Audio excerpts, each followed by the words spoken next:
గెలవద్దు మీరు మీరు గెలుస్తామా మేము గెలుస్తాం ఇట్లా ప్రజలకు తెలియదా మీ కుటిల రాజు నేను అనేది అదే దానివల్ల బీజేపీ నిలబడుతుంది కానీ మీరు పడిపోతారు కదా అది వాళ్ళకి అర్థం కావట్లేదా లేకపోతే ఏంటి స్ట్రాటజీ బలమైన ప్రతిపక్షం అని ప్రెస్ మీట్లు పెట్టి చెప్పుకోవడం కాదు ప్రజల్లో ఉండి చూపించుకోగలిగిన రోజే మిమ్మల్ని ప్రతిపక్షం అంటారు అది లేదని వాళ్ళు రియలైజ్ అయ్యారు కాబట్టి మాతోని కానప్పుడు బీజేపీకి అయితే ఏంది అన్నట్టుగా సాగిలపడ్డారు అనేది బీజేపీ దీనికి ఒక కారణం ఉండొచ్చు బండి సంజయ్ గారు అయితే కేంద్ర మంత్రి నేనేమంటా గంగుల కమలాకర్ గారి మీద పూర్తిగా వదిలేశారు అక్కడ ఒకవేళ ఈ నిజామాబాద్ కరీంనగర్ కీలకమైన నాయకులు ఉన్న దగ్గర మేము బీజేపీకి వదిలేస్తే కాళేశ్వరం సిబిఐ కేసులో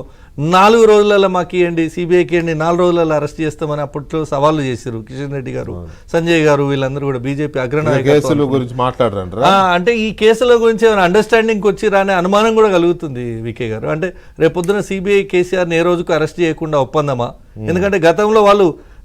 బీజేపీతో ఓపెన్ అలయన్స్గా సావాసం చేస్తున్న రోజులు కూడా గత 10 ఏళ్ళు వాళ్ళు ముఖ్యమంత్రిగా ఉన్నప్పుడు కూడా దేశమంతా అందరి ఇళ్లకు పోయింది ఈడీ సిబిఐ ఎక్సెప్ట్ కేసీఆర్ అప్పుడు కేసీఆర్ ముఖ్యమంత్రి ఉన్నప్పుడు కూడా ఈడీ సిబిఐ ఎప్పుడు వీళ్ళ ఇంటి దాకా రాలేదు సో అట్లా ఆ రోజు ఒప్పందంలోనే నడిచారు ఈ రోజు కూడా ఒప్పందంలోనే నడిచి వాళ్ళ మీద ఉన్న కేసుల విషయంలో ఈడీ సిబిఐలు వాళ్ళ జోలికి రాకుండా ఒక ఒప్పందం చేసుకొని పార్టీ ఎక్కడ పోతేంది కార్యకర్తలు ఎక్కడ పోతేంది పార్టీ మోసినోడు ఎక్కడ పోతేంది మన గాలికి పోతే మనకేం సంబంధం మనది ఏదో మనం చక్కబెట్టుకుందాం అనే పరంపరలో వాళ్ళ వైఖరి వాళ్ళ వ్యవహారం కనబడుతుంది రెండు విషయాలు అయి ఉండొచ్చు వ్యవస్థాగతంగా వాళ్ళు బలంగా లేరు 2 కేసులు వెంటాడుతున్నాయి రక్ష ఎవరు ప్రధానమంత్రి సో అంటే కేంద్రం సిబిఐ కానీ ఈడీ నుంచి రక్ష అట్లా సో పార్టీ ఏడబోతేంది లేటెస్ట్ అప్డేట్స్ ఒకసారి చెప్తాను సూర్యాపేట మున్సిపాలిటీ కాంగ్రెస్ కైవసం అయిపోయింది మొత్తం 48 వార్డులకు గాను కాంగ్రెస్ 31 వార్డులు బీఆర్ఎస్ 10 వార్డులు ఇండిపెండెంట్లు 6 బీజేపీ 1 ఇది పర్టికులర్గా ఎందుకు చెప్పాల్సి వస్తుంది అని అంటే ఇది ఒక జిల్లా కేంద్రం పైగా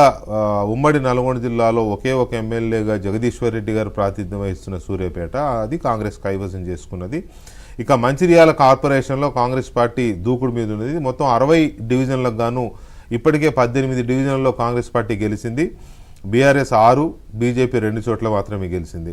కరీంనగర్ కార్పొరేషన్లో మొదటి రౌండ్ ఓట్ల లెక్కింపు పూర్తయింది 28 డివిజన్లలో బీజేపీ లీడ్లో ఉంటే 14 చోట్ల కాంగ్రెస్ ఆధిక్యంలో ఉంది 3 చోట్ల ఆల్ ఇండియా ఫార్వర్డ్ బ్లాక్ ఉంది అంటే కవిత నేతృత్వం వహిస్తున్న ఫార్వర్డ్ బ్లాక్ 3 చోట్ల అక్కడ ఉంది టీఆర్ఎస్ 6 చోట్ల లీడ్లో ఉంది ఎంఐఎం 5 చోట్ల ఉంది ఇండిపెండెంట్లు ఎక్కువగా ఉన్నారు 8 చోట్ల 42వ డివిజన్ నుంచి బీజేపీ మేయర్ అభ్యర్థి సునీల్ రావు అక్కడ గెలుపొందారు ఆయన మేయర్ అభ్యర్థి కాబట్టి పర్టికులర్గా పేర్కొనడం జరుగుతుంది బ్రాకెట్లో మీరు బీఆర్ఎస్ అని కూడా రాసుకోవచ్చు ఎందుకంటే ఆయన బీఆర్ఎస్ కరెక్టే కానీ ఇప్పుడు బీజేపీ అయ్యేది కదా సో భద్రాద్రి కొత్తగూడెం కార్పొరేషన్లో సిపిఐ ఆధిక్యంలో ఉంది 21 డివిజన్స్లో సిపిఐ